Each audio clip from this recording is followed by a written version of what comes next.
हम वचन सीख रहे थे, आत्मा को आपके जीवन में काम करने दो, आत्मा को आपके जीवन में काम करने दो। हम गलतियों की पत्री उसका 5 अध्याय का 16 वचन पे आए थे। पर मैं कहता हूँ आत्मा के अनुसार चलो तो तुम शरीर की लालसा किसी रीति से पूरी न करोगे। जी, आपको बताया जैसे भी हमें हमारे उद्धार के काम को पूरा करना है, तो उद्धार तो हमें फ्री में मिल गया प्रभु से, उसके लिए हमने कुछ नहीं किया, ना भाई प्रदीप ने कुछ किया ना आपने किया। सेत में अनुग्रह से हम सबको उद्धार मिल गया। लेकिन वचन कहता है अब उद्धार आपको मिल गया ना, तो अब उद्धार आपका हो गया। जैसे समझिए ये कोई वस्तु है, घड़ी, मैंने भाई सारिक को गिफ्ट कर दी, तो जब मैंने उन्हें गिफ्ट कर दी तो क्या हो गया, इस पर हक किसका हो गया? सारिक भाई की अपनी हो गई अब ये, क्योंकि गिफ्ट में मिली तो उनकी हो गई ना। आपको और मुझे सेत मेत प्रभु ने अनुग्रही से उद्धार दे दिया गिफ्ट में। अब उद्धार हमारा है, अब मैं इस उद्धार का मालिक बन गया, तो मुझे इस उद्धार के काम को पूरा करना है, या गिफ्ट देने वाला उसकी देखभाल करेगा या गिफ्ट देने वाले करेगा? बात समझने की कोशिश करना। मैंने जिनको घड़ी दी है वो इसकी देखभाल करेगा या मैं जाके करूंगा? कौन करेगा? है ना? तो अगर उद्धार मेरे पिता ने मुझे दिया है तो उसका काम पूरा कौन करेगा? क्योंकि अब वो मेरा हो गया। तो अगर वो मेरा हो गया तो मुझे करना है। इसलिए अगर मुझे करना है तो मुझे अपने जीवन में पवित्र आत्मा को पूरा आजादी से काम करने का अनुमति देना है। इसलिए मैंने आपको बताया कि आत्मा को आपके जीवन में काम करने दें। बेशक आपको लगेगा पास्टर जी तो डायरेक्ट ऐसा बोल रहे हैं, लेकिन आप जब जांच के देखोगे, भाई मैंने तो प्रार्थना किया, जो वचन प्रभु ने दिया है आपके सामने है। वचन आईना है, आपको उसमें आपकी कमी नजर अपने आप आ जाएगी। तो इसलिए यहाँ पे जी पढ़िए वापिस 16:5 का। पर मैं कहता हूँ आत्मा के अनुसार चलो। देखिए यहाँ कहता है पर मैं कहता हूँ आत्मा के अनुसार चलो। कितनी बार आपने ये वचन सुना होगा, पढ़ा होगा, मैं ये नहीं कहता, लेकिन आप जांच के देखना आज प्रभु बार बार हमें वही खाना क्यों देता है?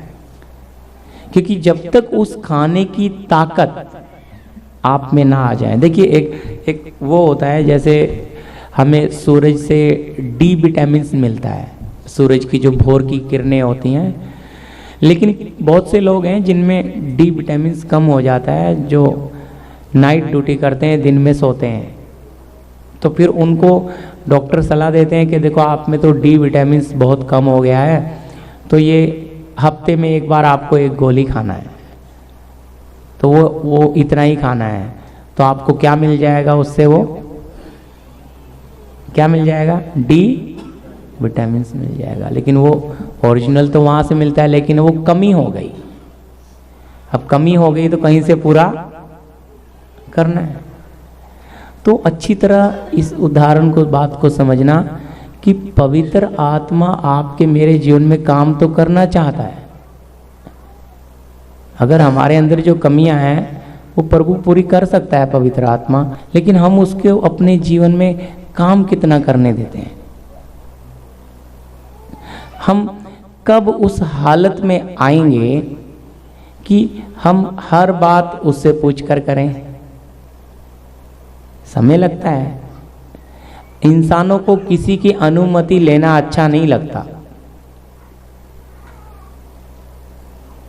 क्या नहीं अच्छा लगता?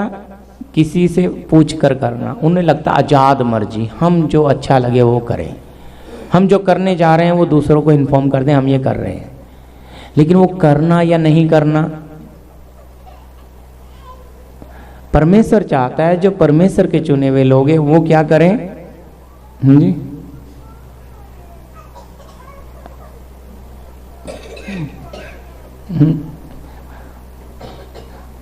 क्या चाहता है? आत्मा के, क्या बोलता है? मैं कहता हूं कि आत्मा के अनुसार चलो, तो क्या नहीं करोगे? हाँ जी, यानी कि अगर ये बात पे हम अमल करें, जैसा मैंने आपको बोला विटामिन मिलेगा तो उसकी कमी पूरी हो जाएगी, क्योंकि व्यक्ति मजबूर है, रात में नौकरी करता है और आके सो जाता है, उसको धूप नहीं मिलती, कमी आ गई शरीर में। तो आपके मेरे शरीर में जब कमियां आती हैं तो इन्हें कौन पूरी करेगा? इनके लिए कौन सी टैबलेट है? हमारी आत्मिक बीमारी के लिए कौन सी टैबलेट है? हमारी आत्मिक कमजोरी के लिए कौन सी टैबलेट है? हम जिन बातों में दबे और गिरे पड़े हैं उसमें से उठने के लिए कौन सी टैबलेट है? अच्छी तरह समझना, ये हम आत्मिक रोग बहुत लोगों के अंदर लगे हुए। अगर उस रोग का इलाज सही समय पे नहीं होगा तो रोग उसको मार भी देगा। आत्मिक मौत कहते हैं उसको। अगर वो रोग अंदर पड़ा रहेगा तो वो धीरे धीरे बढ़ते बढ़ते क्या हो जाएगा? उसका आत्मिक जीवन डेड, खत्म हो जाएगा। इसीलिए तो आया है वो। इसलिए यहां पौलुस साफ पवित्र आत्मा में उस बात को लिखता है कि मैं कहता हूं कि आत्मा के अनुसार चलो तो तुम शरीर की लालसा, क्या कर रहा है आपका मेरा शरीर? मेरा भी, हाँ आपका भी लालसा रखता है। लालसा कहां से आती है पता है ना? सिखाने की जरूरत नहीं है, शारीरिकता से जुड़ी है, पाप से जुड़ी है। पाप के अंदर बहुत लालसा है। ये ऐसी ताकत है, ऐसी शक्ति है कि लालसा को पूरा करने के लिए इंसान कुछ भी कर लेता है। लालसा सामने आ गई ना, फिर माँ नहीं, भाई नहीं, बहन नहीं, कुछ नहीं।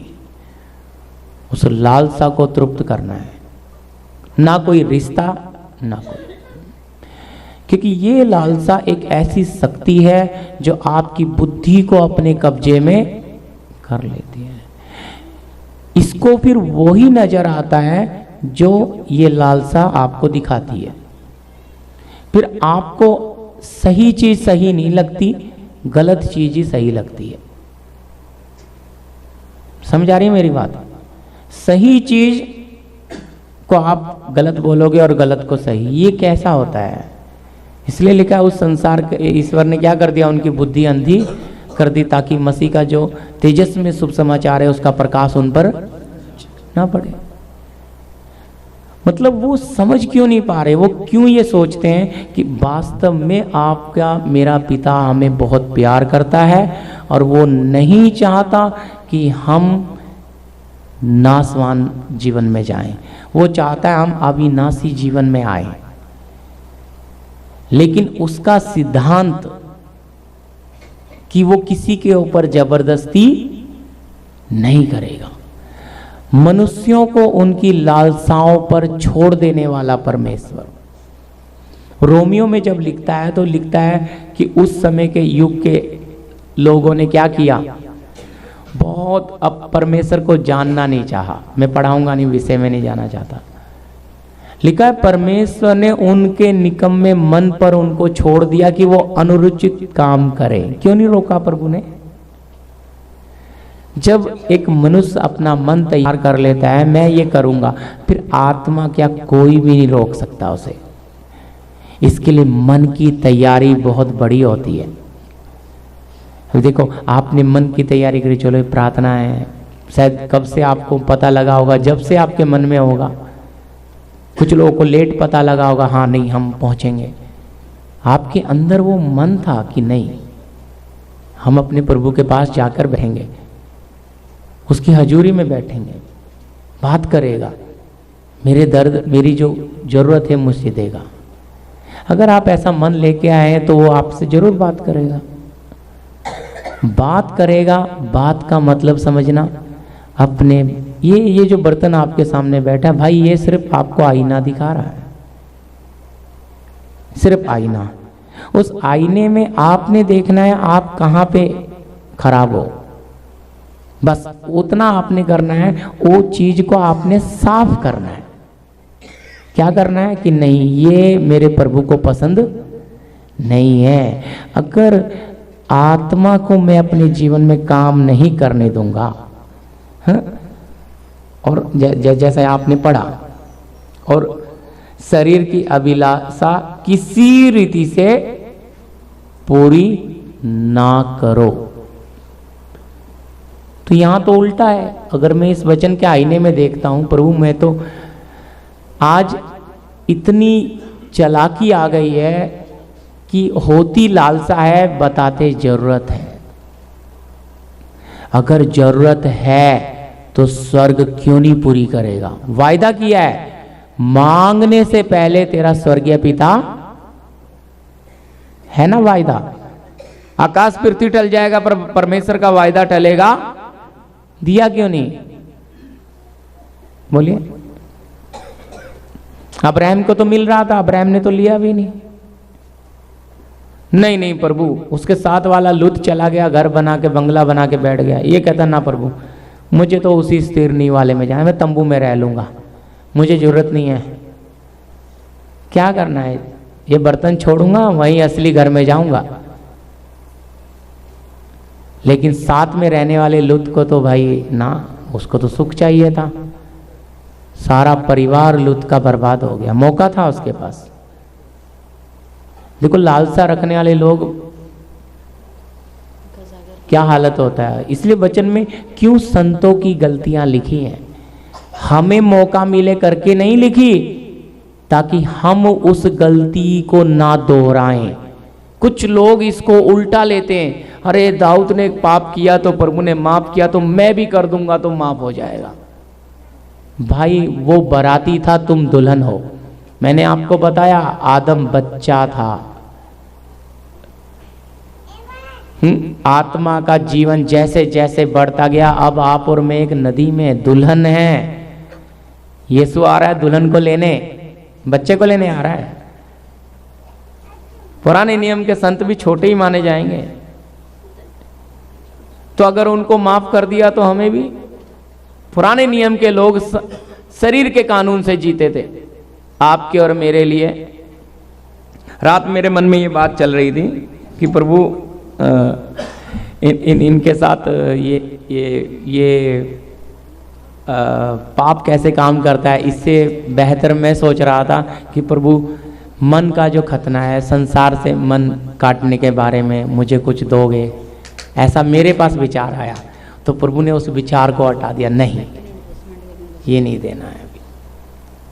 तुरंत प्रभु ने बोला ये देना। हालेलुया। उस विषय में देखो प्रभु अभी पहुंचा देगा तो वो सीखेंगे। लेकिन अच्छी तरह समझना, मन के खतने में मालूम है ना, संसार को पूरा काट देता है प्रभु। और जिसका मन का खतना नहीं हुआ प्रियो, वो आत्मिक अनुभव नहीं पा सकता। वो चाहेगा तो भी वो आत्मिक अनुभव, क्यों? उसका मन संसार में जुड़ा हुआ है। क्यों? पुराने नियम में शरीर के कानून में क्या था? शरीर का खतना था, आत्मिक में मन का। आज भी खतना वही है। अगर हमारा मन का खतना हो गया, जीवते परमेश्वर की बेटी, जीवते परमेश्वर का बेटा, तब लोग कहेंगे। लेकिन अगर मन नहीं कटा है, कोई नहीं कहेगा इनका परमेश्वर जिंदा है। चेहरा बता देगा। क्यों? दो नाव में चलते हैं, दो स्वामी की सेवा करते हैं, संसार भी चाहिए और बहुत दिक्कत है, पैर नहीं उठा पाएंगे आप, आगे चल नहीं पाएंगे। आप सोचेंगे यार मैं चलना तो चाहता हूँ, चल क्यों नहीं पा रहा, मैं प्रभु में बढ़ना चाहता हूँ, बढ़ नहीं पा रहा, मैं ये सब करना चाहता हूँ, क्यों इतनी समस्याएं? इसका जवाब आपको पाप के विषय में मिलेगा। क्यों इतनी समस्याएं? बोलिए। क्योंकि अंदर क्या है, अभी तक क्या नहीं हुआ है, मन संसार से कटा नहीं है। याद रखिए, प्रभु किसी के ऊपर जबरदस्ती नहीं करता। आपने इस वचन की तलवार से अपने मन को काटना है। जब खुद सेनाओं का यहोवा सराय में खड़ा हो गया, सिपोरा ने तेज धार वाला पत्थर लेके मूसा के बेटे का खतना किया। क्यों? और बोलती है तो मेरे लिए लहू बहाने वाला पति है। अगर वो ना करती तो परमेश्वर, वहां शब्द क्या है, परमेश्वर मूसा को जान से, तू मिस्र में जा रहा है, संसार को आत्मिक बातें बताने जा रहा है, और खुद तेरे अंदर संसार है, इसलिए पहले क्या कर, तब आगे जा। 40 साल सीखा हुआ प्रभु ने अगर अपने संतों को नहीं बख्शा तो अपनी शरीर के कानून में इतना खतरनाक है तो आत्मा में। मैंने आपको कई बार बताया था, उज्जा ने सिर्फ बैलों को ठोकर लगी, संदूक बचाने की कोशिश की, जान से मार दिया, कोई गलती नहीं, सब में डर। तेरा काम नहीं था उज्जा। क्यों प्रभु ऐसा है? न्यायी है, सच्चा न्यायी। न्याय से बदलने वाला परमेश्वर नहीं है, पक्षपात करने वाला, भेदभाव करने वाला नहीं, एक ही है। तो इस प्रभु के साथ अगर हमें लगेगा ये तो बहुत सख्त बन रहा है, ये तो बहुत ऐसे थोड़ी हम बन जाएंगे। यहां लिखा है आत्मा को आपके जीवन में क्या करने दें जी। लेकिन यहां 16 में हमने पढ़ा कि आत्मा के अनुसार चलो। क्यों नहीं चल पा रहे? कारण समझ आ रहा है?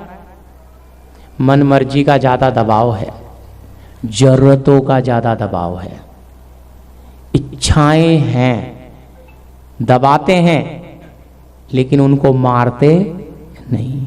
दबा दोगे तो 6 महीने के बाद ऊपर आ जाएगी। दबाओ मत, काट के निकाल दो, क्योंकि वो इच्छा पड़ी रहेगी। आप कब तक दबाते रहोगे? उसके दबाने के कारण, उस इच्छा के कारण आपका बनाने वाला आप में परिपूर्ण नहीं हो रहा। तो जो जो बातें आपको आपके प्रभु में बढ़ने से रोक रही है, आप निकालो उसको। इस मंदिर का रचने वाला, मंदिर को बनाने वाला इसमें वास करने आना चाहता है, लेकिन अगर मंदिर हम तैयार नहीं करेंगे तो आ जाएगा क्या? मंदिर का खोल के रखना है ना, उसके लिए तैयारी करके प्रभु आप आ जाओ।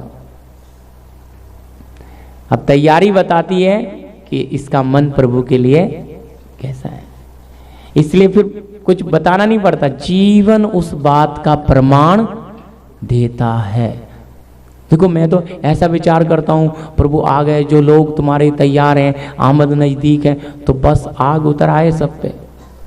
सुना है इन्हें आग का बपतिस्मा मिल जाए, एकदम ऐसा, पर मेरे विचार से थोड़ी होगा। हाँ, जब तक बर्तन तैयार नहीं है, समय से पहले उसके जीवन में कुछ भी हो नहीं सकता। क्यों नहीं होता? बहुत लोग इसमें बातें पढ़ते हैं लेकिन जीवन में वो बहुत कम नजर आता है। भाई इसमें लिखा है तो उसे दूसरे के जीवन में नजर नहीं आ रहा, आप अपने जीवन में लाके दिखाओ, पता नहीं कितनों को आशीष मिलेगी। लेकिन हम कहते नहीं नहीं नहीं, कैसे लाएंगे? क्योंकि शरीर की लालसा तो दीवार की तरह डट के खड़ी है। ये लालसाएं इंसान, देखो याद रखना, चालाक इतना है, लालसाएं ये शारीरिकता आपको एडवाइस अच्छे अच्छे देगी, फायदा बताएगी, आपको फायदे में लेकर जाएगी और आत्मिक जीवन में लूट लेगी, शरीर में भर देगी, आत्मा में बर्बाद। तो घमंड, इसलिए मैंने पिछले दिन आपको पढ़ाया कि जो लज्जा की बातों पे क्या करते हैं, घमंड करेंगे। लेकिन आपके ऊपर डिपेंड है। मैंने पढ़ाया कि अपने उद्धार के काम को पूरा करना है, कितना आगे जाना है। प्रभु इस बैठे हुए व्यक्ति से जरूर हिसाब लेगा। तूने अच्छा खाना दिया क्या? हाँ भाई मैंने दिया। तूने इनके लिए जागता रहा? हाँ प्रभु जागता रहा। फिर तुमने क्या किया, है ना? आपने जरूर पढ़ा होगा, एक को 2 तोड़ा दिया, एक को 4 दिया, एक को 1 दिया। एक वाले ने दबा के रख दिया, 2 वाले ने 4 बनाया, उसको भी आशीष मिली, और दूंगा आशीष। 2 वाले 4 वाले को भी 8 बनाया, लेकिन 1 वाले का क्या हुआ? क्योंकि वो प्रभु को जानता था। वो कहता है प्रभु तू जहां नहीं छिड़कता वहां से बटोर लेता है, जहां नहीं बोता वहां से काट लेता है। कहता है दुष्ट और आलसी दास, जब तुझे पता है मैं जहां नहीं बोता वहां से काट लेता हूं, तो तुझे जाकर बांटना चाहिए था। वसूल, जीवन को वसूल करना मेरा काम था। हाँ जी। तो कहते नहीं, वो ढीठ मन के कारण। प्रभु अपना काम खुद कर सकता है, उसे हमारी कोई जरूरत नहीं है। लेकिन परमेश्वर चाहता है अगर आप उसके घर के सदस्य बनते हैं, उसके घराने के लोग बनते हैं। लिखा है ना, हमें कौन सी नागरिकता मिली? स्वर्गीय नागरिकता। तो उस नागरिकता के प्रति अपना हमारा कुछ फर्ज है कि नहीं? है? हम सोचते नहीं। ठीक है, यहां पौलुस साफ कह रहा है भाई, शरीर की लालसाओं को पूरा करने का उपाय, फायदा मत ढूंढना। चल रहे हो ठीक है, रोमी 7 अध्याय 23-24 जी। परंतु मुझे अपने अंगों में दूसरे प्रकार की व्यवस्था दिखाई पड़ती है, जो मेरी बुद्धि की व्यवस्था से लड़ती है और मुझे पाप की व्यवस्था के बंधन में डालती है, जो मेरे अंगों में है। मैं कैसा अभागा मनुष्य हूँ, मुझे इस मृत्यु की देह से कौन छुड़ाएगा? बस मैंने आपको पहले भी बताया है, लेकिन फिर अभी वचन प्रभु ने दिया है तो बोलना। 2 कानून आपके अंदर हैं, एक आत्मिक एक शारीरिक। सबसे ज्यादा मनुष्य कौन से कानून को फॉलो करता है? शरीर वाला। बहुत कम लोग हैं जो आत्मिक बात के लिए ऊपर आते हैं। कौन सी बात के लिए? आत्मिक बात के लिए। क्योंकि यहां क्या लिखा है? पौलुस कहता है मेरे अंगों में मुझे क्या नजर आता है? कानून, दूसरे प्रकार की व्यवस्था नजर आ रही है और बुद्धि से लड़ रही है। कहां से लड़ रही है? क्यों? बुद्धि से क्यों लड़ रही है? याद रखिए, जब आपकी बुद्धि को कंट्रोल करेगी, इसलिए तो लिखा है बुद्धि को अंधा करेगा, तभी तो आपको शरीर में लेकर जाएगा। बुद्धि कैसे अंधी हो जाती है? बोलिए। हाँ जी, बुद्धि कैसे अंधी हो जाती है? शारीरिक अभिलाषाएं जब उस पर भर जाती है ना, तो उसको फिर कुछ दिखता नहीं है। अंदर का कानून, अंदर जो कानून है, इसमें लड़ाई है।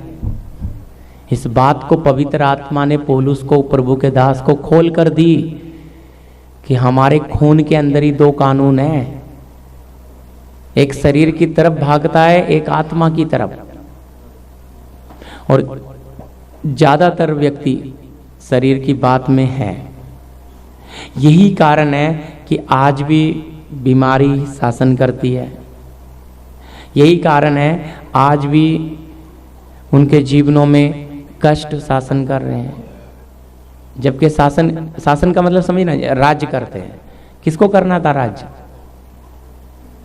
आपको करना था। लेकिन वो समस्या बड़ा खुश हो रही है, वो समस्या बड़ा आनंद मना रही है। देखो मैंने मसीह को दुखी कर दिया, देखो मेरे आने से इसकी नींद उड़ गई, मेरे आने से इसकी चैन चला गया, मेरे आने से इसका सुख शांति चली गई। तो कैसे व्यक्ति हैं? क्यों आप डर गए? आप उस बीमारी से डर रहे हो, आप उस पैसे की तंगी से, आप ये सोच रहे हैं अरे घर चला जाएगा तो क्या होगा। अच्छी तरह समझना, दागिना चला जाएगा तो क्या होगा, तरह तरह की बात, विचार भावना देखो। बच्चे चले जाएंगे तो क्या होगा। वो डर आपके मन में जब बैठता है, इसको लेकर शैतान खूब नचाता है। आप समर्पण करते हो, हाँ प्रभु ये बच्चे आपके, ये घर आपका, ये परिवार आपका, लेकिन जब समस्या आती है तो वो कोई समर्पण याद नहीं है। तब दिखता है प्रभु बचा लो, प्रभु बचा लो, ठीक चेलों की तरह।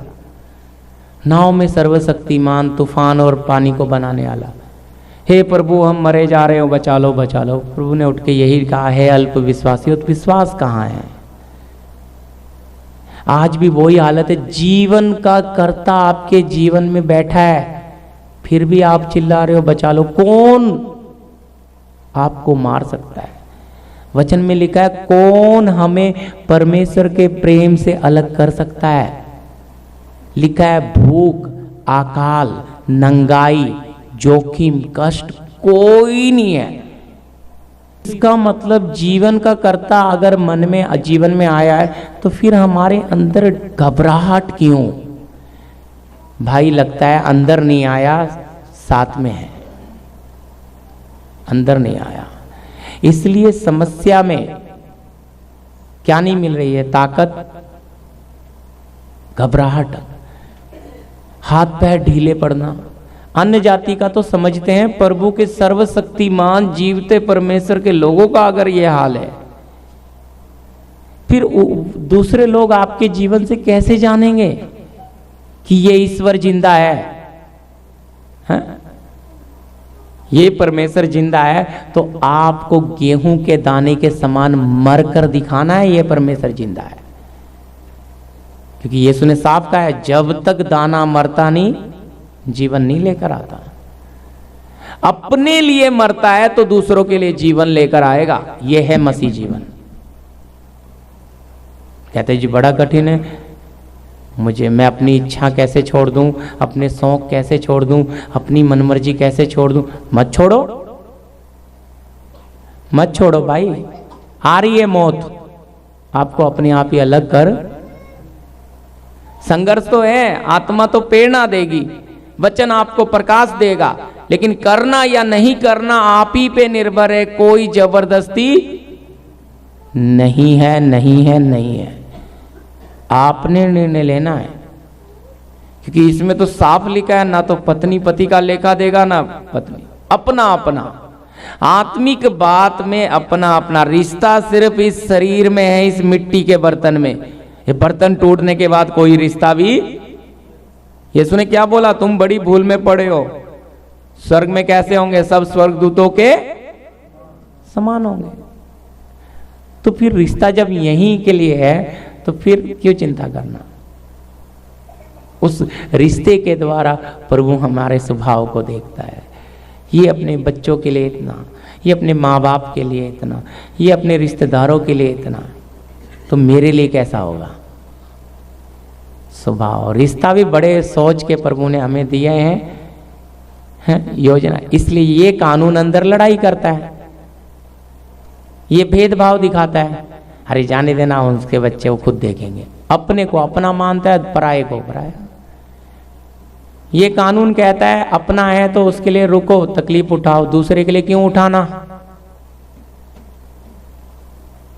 देखो कानून अंदर ही है दोनों, फिर हम उसको बोलते हैं तो बड़ा स्वार्थी है, बच्चे को चोट लगी देख भी ना, इसका बच्चा होता तो कुछ। कई बार गली में पड़ोसियों में बच्चा किसी का गिर जाता है तो देखते रहते हैं, उठाते नहीं है, लेकिन जिसको दर्द होता है अरे नहीं नहीं किसी का तो है, समझ रहे मेरी बात, किसी के तो मन में होता है, तो वो चीज है। स्वार्थ क्या बोलते हैं, होने दे जिसका हो रहा है। आपके अंदर ही दोनों कानून है। आप मसीह में आ गए, बपतिस्मा ले लिया, तो भी ये दोनों कानून है। किसको लिख रहा है रोमियो की पत्री, अविश्वासी को लिख रहा है या विश्वासी को? विश्वासी को। दोनों है भाई। क्यों? ये तो जब तक रहेंगे, जब तक ये बर्तन है, ये खून कब तक रहेगा हमारे शरीर में? जब तक जीवन है। पौलुस को कहां नजर आ रहा है? अपने ब्लड में, खून में। दो कानून। शरीर बदलता रहेगा लेकिन ब्लड बदलता, डीएनए बदलता नहीं है जी। इसीलिए तो वो पाप पीढ़ी से पीढ़ी, बर्तन बदलते जा रहे हैं पर पाप अपनी जगह पे पड़ा है। परमेश्वर चाहता है कौन आएगा और अपने लिए गेहूं के समान मरकर इसको चेंज करेगा। कठिन लगता है, कहेंगे जी इतना कड़वा कहां अच्छा लगता है। भाई इस कड़वे में जो आनंद है ना वो मीठे में नहीं है। छोटे बच्चे कहते हैं करेला अच्छा नहीं लगता, लेकिन बड़े कहते हैं हम तो बड़े चाव से खा रहे हैं कि हमें पता है इसके गुण क्या है। इसी तरह कड़वी चीज अच्छी नहीं लगती, लेकिन याद रखना आपको वो कड़वी जो ताकत दे जाएगी ना वो मीठी, मीठा तो रोग भी दे देगा, शुगर बना देगा। तो कड़वा, तो इसलिए खरा वचन, पौलुस ने कहा कि अंत के समय में लोग, ऐसा समय आएगा लोग खरी तालीम नहीं सुन सकेंगे, कथा कहानियों पे मन लगाएंगे। कितनी कलीसियां हैं सिर्फ वहां वचन है ही नहीं, सिर्फ नाचना गाना है। एक वचन निकाल देंगे, वो भी क्या बताते हैं पता नहीं। उनको वचन क्या बता रहा है, वो क्या प्रचार कर रहे हैं, कोई मतलब नहीं उन्हें मतलब रीति रिवाज से है। लेकिन याद रखना, आप वचन का आत्मिक भोजन खाएंगे तो आप आत्मिक मजबूत बनेंगे। लेकिन अगर आप वचन नहीं खाएंगे, वचन को नहीं समझेंगे, तो आपको वो सामर्थ्य, वो ताकत मिलेगी नहीं। उस समस्या के समय खुद सर्वशक्तिमान आपके लिए खड़े रहना है। वो कौन है? सर्वशक्तिमान कौन है? ये वचन ही तो कौन है? परमेश्वर। अगर वचन ने खाया है, वचन पर आप खड़े हो, तो सर्वशक्तिमान आपके साथ है। लेकिन अगर आपने वचन को क्या नहीं किया, महत्व नहीं दिया, वचन की वैल्यू नहीं समझी, और छोटे बच्चों की तरह ये तो कड़वा है, ये नहीं खाएंगे, ये हम शक्कर के साथ खा लेंगे, सूखी रोटी खा लेंगे, नहीं तो खाना ही नहीं खाएंगे, मुंह भी बना लेंगे, क्यों? अच्छा नहीं लग रहा। लेकिन प्रियो, आपको ये खाना पड़ेगा, आपको अच्छा लगे या ना लगे, ताकत यही देगा। सच्चाई ही आपको जागरूक करेगी, सच्चाई ही आपको स्वतंत्र करेगी। तो परमेश्वर ने यही रास्ता क्यों रखा? ताकि इसमें ढोंगी ना आ सकें, पाखंडी ना आ सकें, शारीरिक ना आ सकें। इसलिए सकरा मार्ग कर दिया, इसलिए तंग मार्ग कर दिया, ताकि चौड़े रास्ते वाले कभी सोच भी ना सकें हम इसमें जाएंगे। क्योंकि प्रभु को भूसा चाहिए ही नहीं। प्रभु कहता ठीक है भूसा तुम जाओ उधर। इसलिए रास्ता लिखा है जीवन की ओर जाने वाला क्या है? मार्ग कठिन है। क्योंकि गेहूं के समान मरना हर किसी के अंदर ताकत नहीं है। अगर युगान युग का जीवन चाहिए तो इसी मिट्टी के बर्तन में आपको पाना है, दूसरे में नहीं मिलेगा। तो अगर वो जीवन पाना है तो उस जीवन के लिए आपको जीना पड़ेगा, आपको सहन शक्ति प्रभु से मांगनी पड़ेगी, आपको नम्रता लानी पड़ेगी अपने जीवन में, आपको दीनता लानी पड़ेगी अपने जीवन में। क्यों? क्योंकि आत्मा के फल लाने हैं ना जी। शरीर के काम तो प्रगट हैं, उनको आपने मारना इसीलिए तो प्रगट है, उन्हें मारो और आत्मिक फल ले आओ। लेकिन कहते हैं ना जी, आत्मिक फल कहाँ लेके जाने हैं? अच्छी तरह समझा, स्वर्ग में लेके जाऊंगा मैं ये 9 फल। प्रभु कहेगा भाई प्रदीप जी मैं इसको क्या करूं?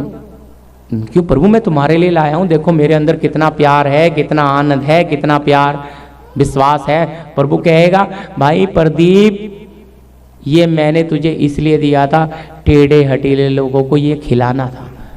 ये मैं क्या करूंगा? जिनको तूने खिलाना था उनको तो खिलाया नहीं, मेरे पास लेके आ रहा है आत्मा के फल। समझ आ रही है? शरीर के कामों को मैंने मारना है तो आत्मिक फल मुझ में आएंगे, वो मैंने मेरे अंधकार में पाप में पड़े हुए लोगों को खिलाना है। ये परमेश्वर की योजना, इसलिए लिखा है, शब्द क्या है? तुम दोबारा धर्म के कामों के लिए क्या कर सृजे गए हो। एक तो हमने माँ के जन्म में गर्भ में प्रभु ने हमें बनाया, लेकिन फिर वापस लिखा है मसीह यीशु में दोबारा क्या करे हैं? पढ़ा है कहीं, याद है? इफिसियों में कहीं लिखा है, पढ़ लीजिए। देखो 2 अध्याय है, शायद 9 या 10 होगा, 10 मिल गया जी। क्योंकि हम उसके बनाए हुए हैं और मसीह यीशु में, ध्यान से सुनिए, और मसीह यीशु में उन भले कामों के लिए सिरजे गए। किसके लिए?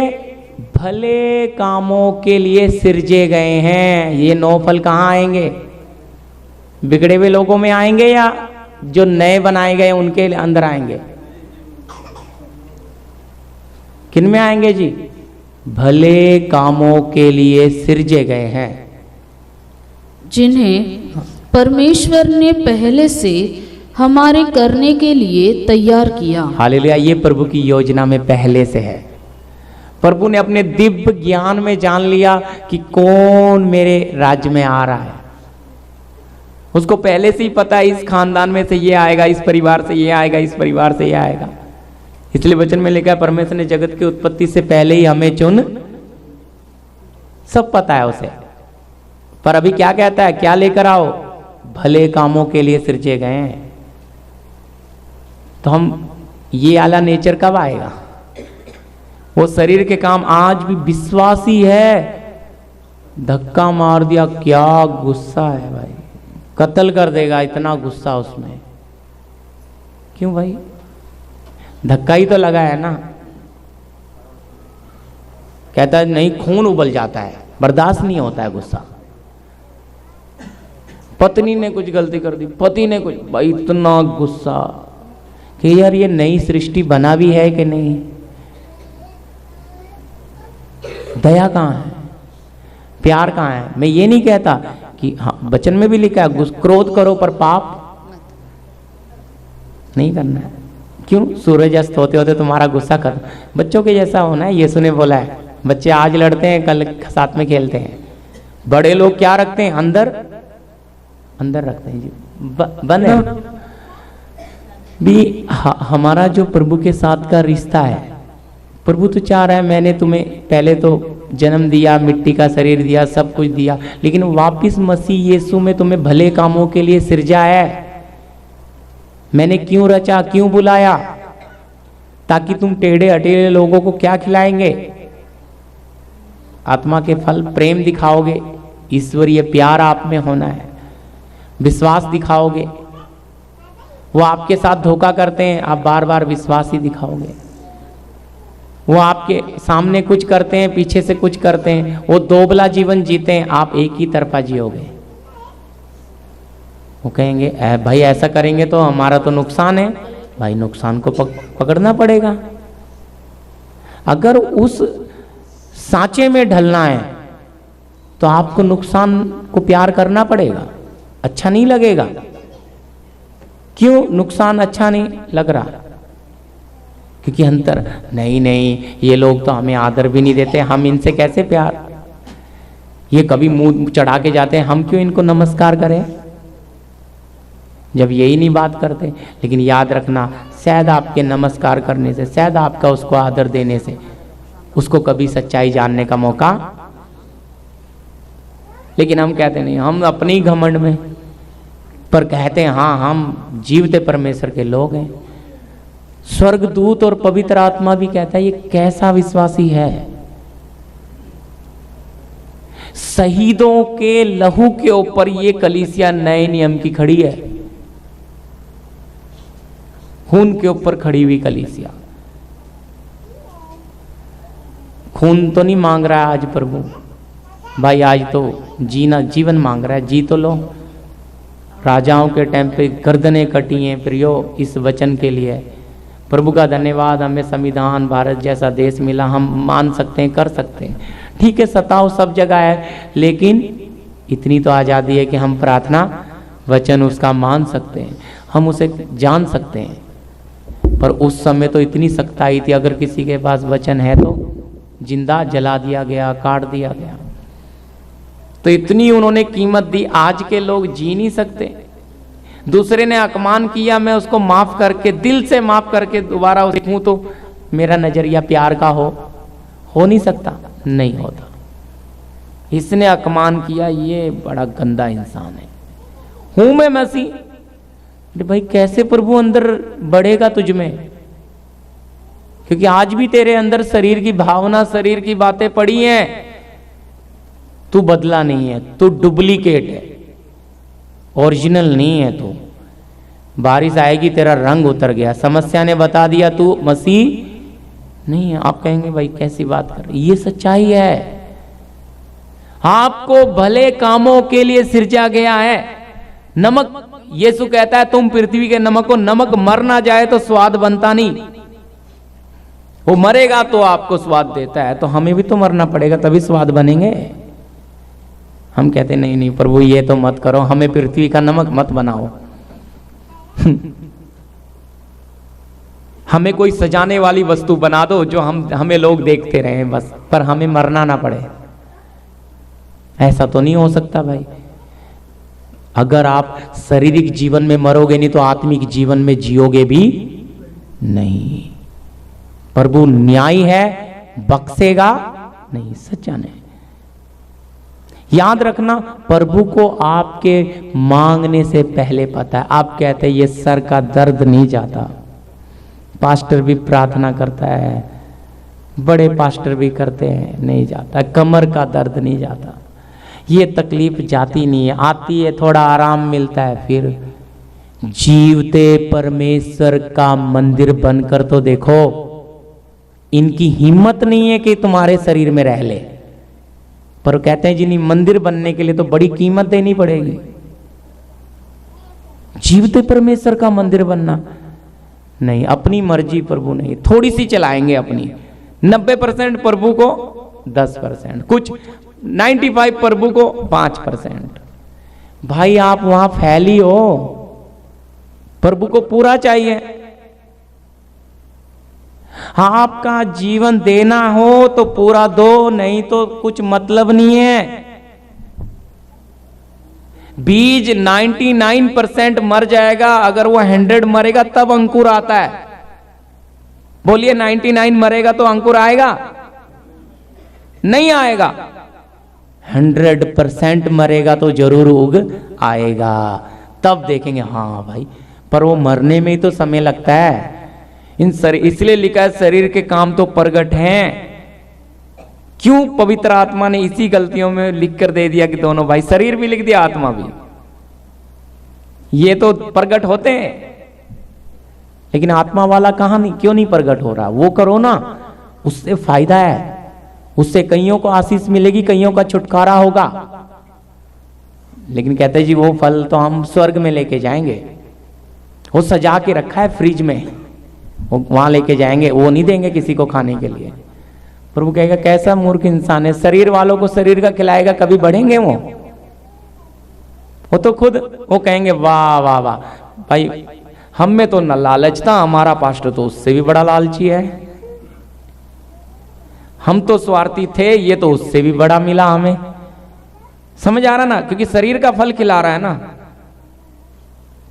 फिर कैसा होगा आपका जीवन? इसलिए आत्मा का देने के लिए मरना पड़ता। कीमत देंगे तो आपको वो उसका प्रतिफल, कोई दुनिया की ताकत कोई पास्टर आपसे आपकी आशीष छीन नहीं सकता, क्योंकि आपने उसके लिए कीमत देकर खड़े हो।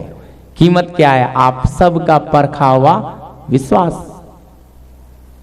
इसलिए पवित्र आत्मा काम क्यों करना चाहती है? वो चाहती है कौन कीमत देगा उसके लिए वो आगे आ जाएगी, और जो कीमत नहीं देगा पवित्र आत्मा साइड में खड़ी है, वो काम ही नहीं करेगी, क्योंकि ये तो दे ही नहीं रहा जब कीमत, तो मैं इसके जीवन में क्या काम करूं। इसलिए कीमत देने के लिए आप जब आगे आते हो, उसका प्रतिफल पूरा का पूरा आप पाएंगे, उसकी आशीष पूरी आप पाएंगे, कोई नहीं। लेकिन कीमत देने का मन नहीं ना आता, कहते नहीं नहीं नहीं नहीं नहीं, ये बीमारी बढ़ गई तो क्या हो जाएगा, ये बीमारी तो मुझे नाश कर देगी। वाह भाई, प्रभु से बड़ी बीमारी है, प्रभु से बड़ा कर्जा है, प्रभु से बड़ा सताव है। नहीं भाई, ये सब चीजें कभी हमारे प्रभु से बड़ी नहीं हो सकती। मैं आपको सच कहता हूं, प्रभु ही सबसे श्रेष्ठ है, उससे बड़ा कोई।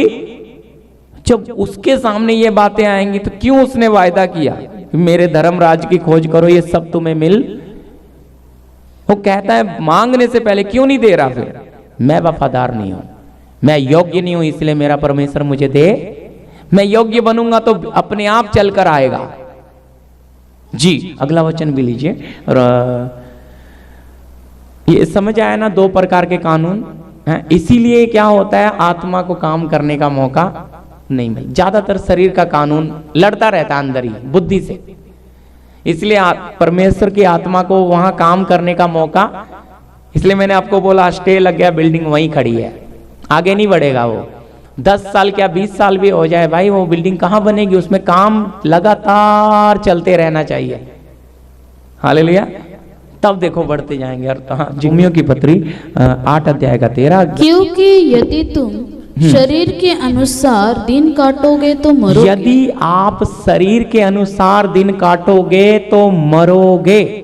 यदि आत्मा से देह की क्रियाओं को मारोगे। क्या लिखा है जी? यदि आत्मा के द्वारा देह की क्रियाओं को मारोगे तो जीवित रहोगे। हालेलुया। बहुत बार पढ़ा होगा, क्योंकि पास्टर जी तो वही वचन देते रहते हैं। प्रियो, जो हमारी ये जरूरत का भोजन है, रोज हम वही रोटी खाते हैं।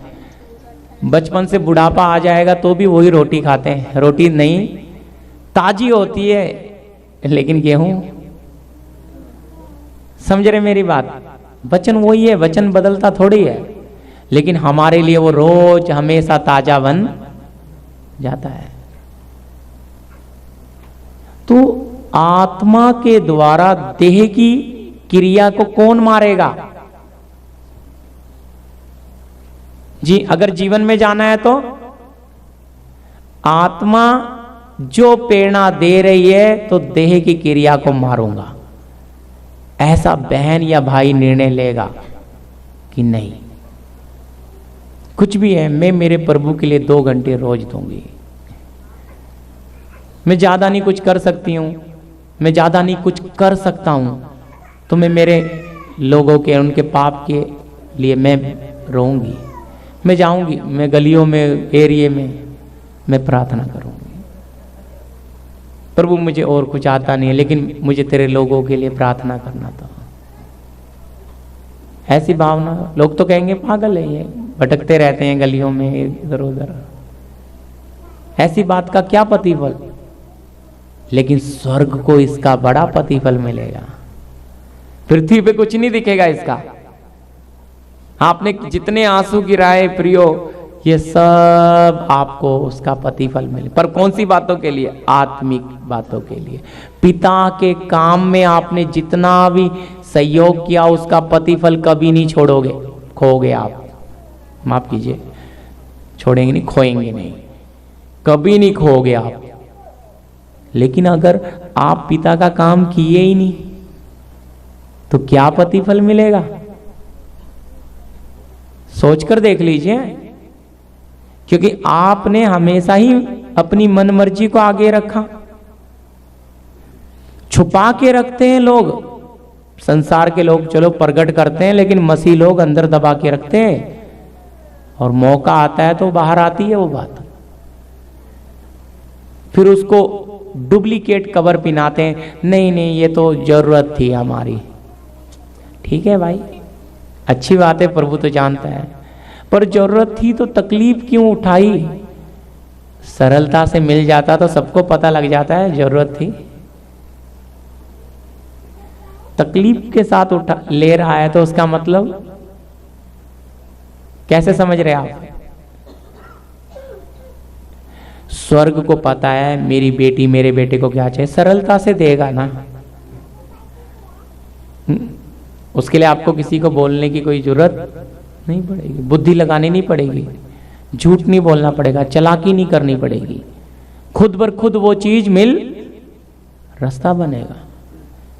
मैं आपको बोल रहा हूं, आप 8 घंटे काम कर रहे हो, आप 12 घंटे कर रहे हो, 8 में जब वो गुजारा नहीं चल रहा था तो 12 में क्या आप 18 घंटे भी कर लो तो गुजारा होगा।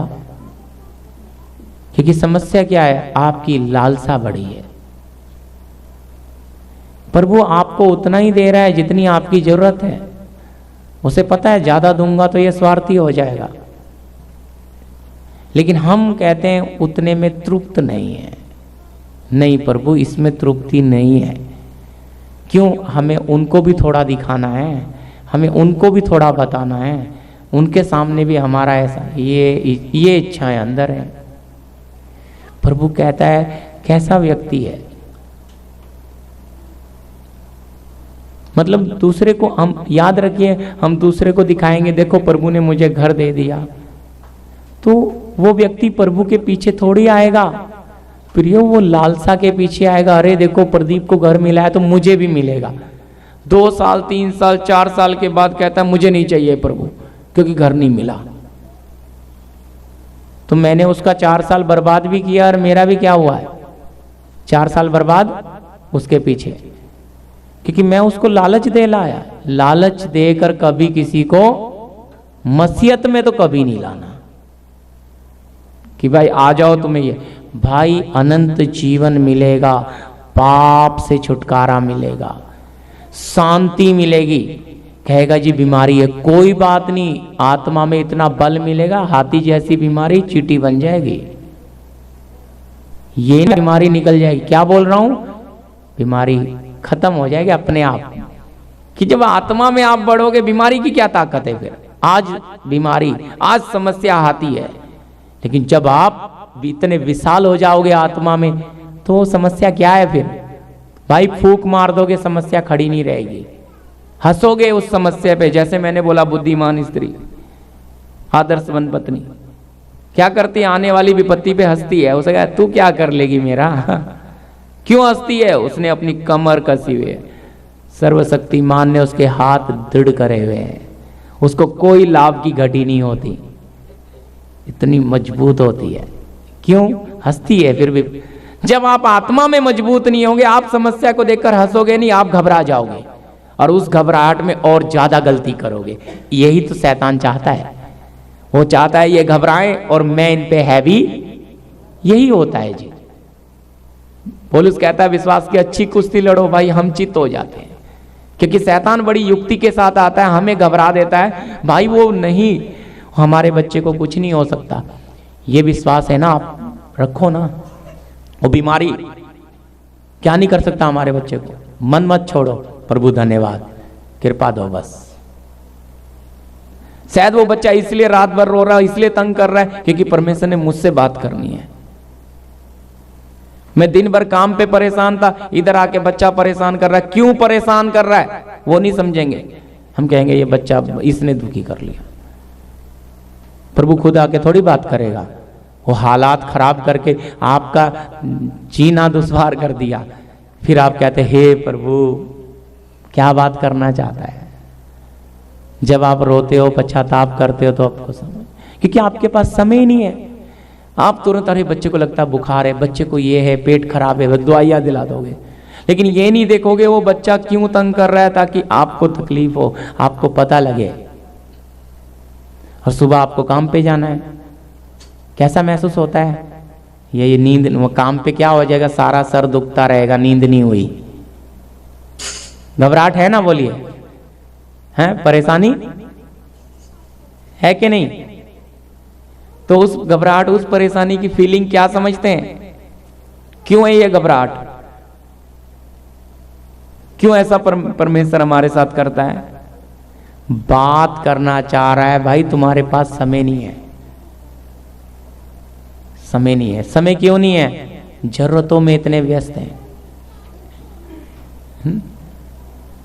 इसलिए वचन आपने समझना, आत्मा के द्वारा देह की क्रिया मैं मारूंगा, प्रभु नहीं हटाएगा। मैं मेरे लालसा को बढ़ा भी सकता हूं, मैं मेरी लालसाओं को हटा भी सकता हूं, खत्म भी कर सकता हूं। ये हक मेरे पास है। प्रभु हमारी आजाद मर्जी में हाथ डालता कभी नहीं जबरदस्ती करेगा। आजाद मर्जी। प्रदीप तू चौड़े रास्ते में भी जा सकता है, तू सकरे में भी, तेरी मर्जी, मैं बस न्याय करूंगा। इसका मतलब मैं लालसाएं अभिलाषाएं रख भी सकता हूं, मैं उन्हें छोड़ भी सकता हूं। ये निर्भर मुझ पे करेगा और किसी पे नहीं करेगा। जी गलती 5:24 यहां लिखा ना, जो मसीह यीशु के हैं, और जो मसीह यीशु के हैं जी उन्होंने शरीर को उसकी लालसाओं और अभिलाषाओं समेत क्रूस पर चढ़ा दिया है। जी क्या लिखा है? जो मसीह यीशु के हैं उन्होंने शारीरिकता को उसकी लालसा और अभिलाषा के साथ कहां चढ़ा दिया? तो क्या है, किसको क्रूस पे चढ़ाना है? लालसा अभिलाषा। कहेंगे ना जी ना, हम तो प्रभु क्रूस पे चढ़ गया, हमें चढ़ाने की क्या जरूरत है? प्रभु गरीब बना है, हम अमीर बने। प्रभु रोगी हुआ ताकि हम चंगे हों। ऐसा ही है क्या? अगर ऐसा होता तो क्यों संत पवित्र आत्मा में यहां लिखता कि जो मसीह यीशु के, बाकी सबके लिए नहीं बोल रहा है, जो सच में प्रभु के बेटे और बेटी हैं उन्होंने क्या किया है? शारीरिकता को उसकी लालसा और अभिलाषा के साथ क्रूस पे। अब जब इसे चढ़ा दिया तो मनमर्जी आएगी? बोलिए, आएगी मनमर्जी? पर क्यों नहीं चढ़ा पाते? सवाल यहां है, क्यों नहीं चढ़ा पाते? क्योंकि आत्मा को आप जीवन में काम करने नहीं दे रहे। इधर फैल है। मानते हैं, विश्वास करते हैं, वचन पढ़ते हैं, रीति रिवाज में पक्के हैं, लेकिन कर्म में पक्के। क्या लिखा है? कर्म बिना विश्वास मरा हुआ। कर्म में पक्के नहीं है। रीति रिवाज बड़ा नहीं है, कर्म ज्यादा बड़ा है। कर्म कहां आता है? जब आप नौकरी काम कर रहे हो, तब आपके अंदर का मसीह दिखना है। कर्म कहां आता है? जब रोड पे चल रहे हो, किसी ने आपको धक्का मारा, गाली दे दी। इसलिए रीति रिवाज में तो बहुत अच्छे हैं हम, भाई प्रदीप बड़ा संत है, लेकिन कर्म में प्रदीप फैल है। तो क्या प्रभु के सामने खड़ा हो पाएगा? लेकिन रीति रिवाज देखते समय तो ओ भाई प्रदीप जैसा तो कोई विश्वासी ही नहीं है, अच्छा प्रार्थना करता है, भय मानता है, दान करता है, सब करता है, लेकिन कर्म जीवन में पूरा फैल है, तो क्या वो प्रभु के राज्य में जाएगा? क्यों फैल है? समझते हैं बात? क्योंकि उसने लालसा और अभिलाषा को क्रूस पे चढ़ाया नहीं है। उसने लालसा अभिलाषा को पाल कर रखा कि नहीं नहीं तुम बढ़ो, तेरी लालसा मैं पूरी करूंगा, तेरी इच्छा पूरी करूंगा, मैं मेरे बनाने वाले की इच्छा पूरी नहीं करूंगा। तो क्या आप बताइए, ये परमेश्वर के सामने खड़े होने का हक मिलेगा प्रदीप भाई को? अगर वो सच में प्रदीप प्रभु का जन है, मसीह है, तो वो इस बात को लेके क्रूस पे चढ़ाने का मतलब है उसको मारना, उसके लिए मर जाना, कि अब मैं लालसा और अभिलाषा के लिए जीऊंगा, अब जैसा प्रभु दे देगा वैसा में मैं आनंदित हूं। जैसा अब पहले इच्छा थी ऐसा पहनूं, ऐसा ओढ़ूं, ऐसा करूं, अब तो जो मिल जाए। अब पहले था ये खाना वो खाना, अब तो जो मिल जाए, अब तो हर चीज अच्छी लगती है। क्यों भाई? पहले वाला कहां चला गया? उसको दफना दिया ना पानी में, उसको दफना दिया है, इसलिए अब नया वाला है। और जब नया वाला है तो वो स्वर्ग की बातों का आनंद लेता है, उसे पृथ्वी की बातों का कोई स्वाद लेना ही नहीं है। लेकिन पहले वाला हाँ दफनाया नहीं, वो साथ में आ गया, बेहोश हुआ था, मरा नहीं था, इसलिए पहले वाला बोलता है अरे मुझे तो वो पसंद है। भाई पहले आप जब संसार थे तो आपको ये पसंद था, वो पसंद था, ये फेवरेट था वो। अब अगर मसीह में आने के बाद आप फेवरेट वाली बातें रखोगे, फिर क्या आप चेक कर लेना भाई मरे भी थे कि नहीं, क्योंकि पुराना आ रहा है ना साथ में, पुराना साथ आ रहा है तो आप मरे हैं कि नहीं मुझे नहीं पता। अगर पुराना आपने दफना दिया तो फिर आपको इसका स्वाद मिलेगा, नई सृष्टि का स्वाद, आत्मिक जगत का स्वाद, आत्मिक बातों का स्वाद। याद रखना परमेश्वर की आत्मा स्वयं आपको बनाने आई, कोई पास्टर नहीं आया।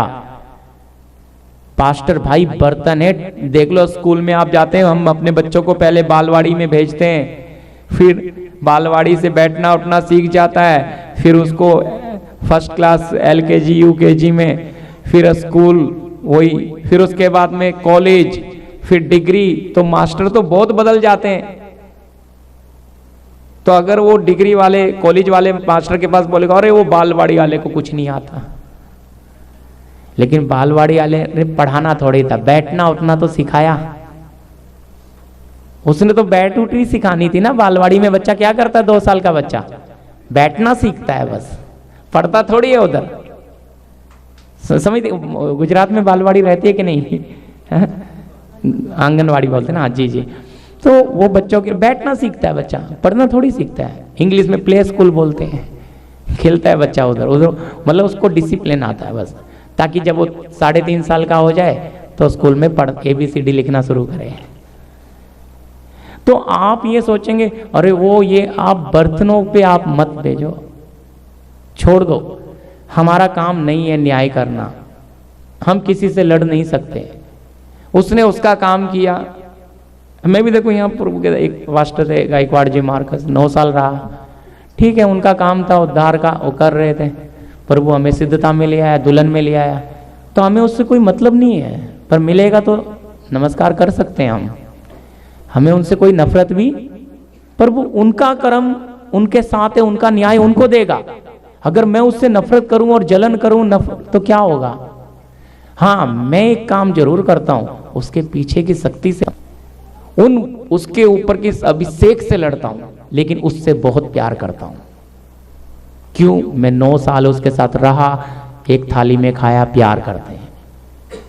उतना ही आदर आज भी दिल में भरा हुआ है, प्यार है, सब है, लेकिन समझौता नहीं है।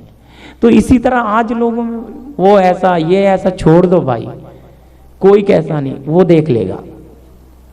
क्योंकि जब मैं मेरे प्रभु को देखकर चला, मेरा आदर्श कौन है, मेरा पद चिन्ह कौन है? मैंने आपको बताया कौन है? कोई बड़ा पास्टर है? कौन है? बताया ना आपने सुबह जब शुरू किया। कौन है आपका आदर्श? है यीशु मसीह। उसको फॉलो करना है, उसके पद चिन्ह पर चलना है। और फिर मैं आपको बोल रहा हूं वापिस, अगर वो पास्टर भी उस पर चलता हुआ मिलेगा तो ऑटोमेटिक आप जुड़ जाएंगे। देखो हाँ, पास्टर भी उस पर चल रहा है, तो आपको उसके लिए कुछ चिंता नहीं करनी। लेकिन इसलिए यहां शब्द कितना गहरा है वो समझना। जो मसीह यीशु के हैं, हर कोई लालसा अभिलाषा छोड़ नहीं सकता। फिर से बोलता हूं, हर कोई लालसा और अभिलाषा छोड़ नहीं सकता। जो मसीह यीशु के, यानी कि जिसको प्रभु ने सच में खरीद लिया, जो प्रभु की बन गया, वो इसको क्रूस पे चढ़ाएगा। वो कहेगा प्रभु मैं हर हाल में आपके साथ आनंदित हूं, मुझे कोई घटी नहीं है। दर्द हो के भी वो ऐसे रहेगा जैसे दर्द है ही। गीत गाते हैं हम, कांटों भरे पथ पर हम चलेंगे, अब ये भजन लेते हैं, समर्पण करेंगे। शायद अगला विषय में होना मुश्किल है क्योंकि समय बहुत ज़्यादा हो गया। अब हम आराधना में समय लेंगे। कोई बात, सबको समय पे छोड़ना जरूरी है। हालेलुया। इसमें कोई सवाल है? समझ आया? मैंने आपके साथ 2 सेशन किए कि आत्मा आपके जीवन में काम कैसे कर, इसे कैसे करने, क्यों नहीं करने देते आत्मा को अपने जीवन में काम। इसमें कोई समझ आया? कोई सवाल दोनों सेशन में? हालेलुया। समझ आ रहा है? क्यों नहीं कर पाते? जो प्रभु यीशु के हैं वही क्या कर सकते हैं?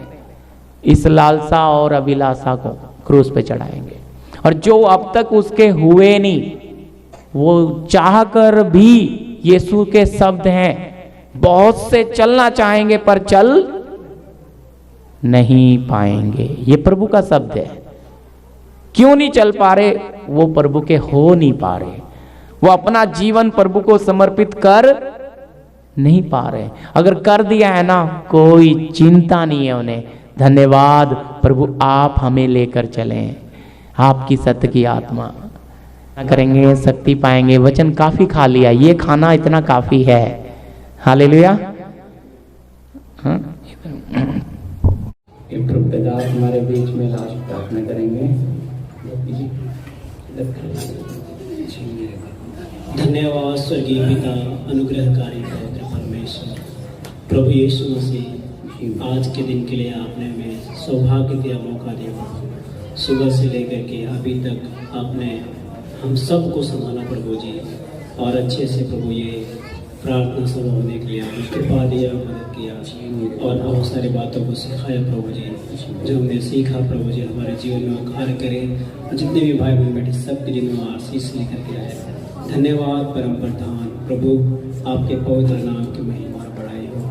मैं इस बात के धन्यवाद करता हूँ प्रभु कि अब तक आपने इस सभा को अपने नियंत्रण में लेकर के, अपने हाथ में लेकर के, पवित्र आत्मा की बड़ी अद्भुत उपस्थिति यहाँ रही, और हम सब उसमें डूब गए प्रभु पवित्र आत्मा के नतीजे, और हमने बड़ी आशीष पाई प्रभु। धन्यवाद स्वर्गीय पिता, सर्वशक्तिमान आपकी बड़ी करुणा बना रहे, दया बना रहे। आगे भी प्रभु जब ये कन्वेंशन मीटिंग हो तो बड़ी अद्भुत महिमा आपकी हो प्रभु।